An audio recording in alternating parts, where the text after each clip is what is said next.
నా గతంలో చేసిన తప్పండి. మీరు నా లైఫ్లోకి వచ్చాక నేను ఏ తప్పు చేయలేదు. మీరు లేకపోతే నేను బతకలేనండి. నన్ను క్షమించు శివ.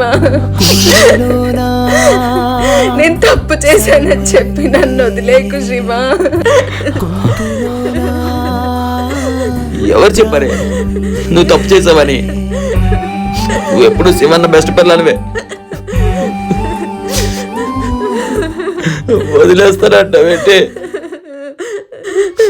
తీరేమైపోతానే. చాలా ఇష్టం శివ.